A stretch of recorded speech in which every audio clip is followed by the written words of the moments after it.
Smart city अंतर्गत जवळजवळ 350 कोटी रुपये खर्च करून ठाणे आणि मुलुंडच्या दरम्यान स्टेशन होते।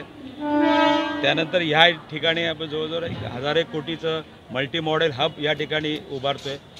ते 2 फुटओव्हर ब्रिजची कामं चालू आहेत। मला वाटतं रेल्वेच्या माध्यमातून चांगली कामं या ठिकाणी होत आहेत आणि फक्त एकच या मीडियाच्या माध्यमातून मी या रेल्वे मंत्री असतील, आदरणीय देशाचे पंतप्रधान असतील, त्यांना विनंती करतो की आज कळवा ऐरोली एलिव्हेटेड हा जो गेले 8 महिन्यापासून हा प्रकल्प रेडी आहे, स्टेशन रेडी आहे।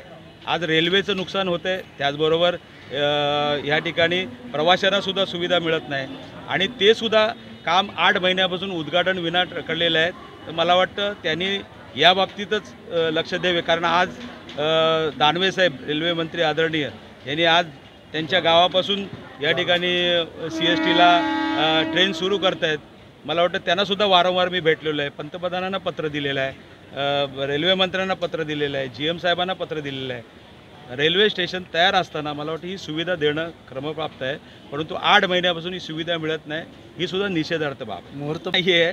कारण त्यांना आता या नवीन वर्षामध्ये केलेलं हे दाखवायचं आहे। परंतु मी विनंती करतो या नागरिकांच्या वतीने, माझ्या मतदारांच्या वतीने, की आज या तो प्रोजेक्ट पूर्ण झाला तर 40% या ठाणे स्टेशनची गर्दी कमी होणार आहे। आज दिवसाला 8 लाखाच्या वरती प्रवासी जीव मुठीत घेऊन या रेल्वे स्टेशनमध्ये जात असतात आणि या प्रवाशांच्या सोयीसाठी या सुविधा आहेत आणि स्टेशन रेडी आहे।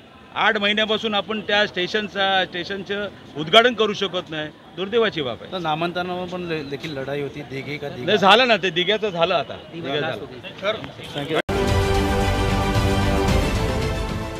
देश विदेशातील प्रत्येक घडामोडींचे लाईव्ह अपडेट मिळवण्यासाठी आता साम टीव्हीच्या सर्व सोशल मीडिया प्लॅटफॉर्मला लाईक, फॉलो आणि सबस्क्राईब करा। तसंच सर्व नोटिफिकेशनसाठी बेल आयकॉन प्रेस करायला विसरू नका।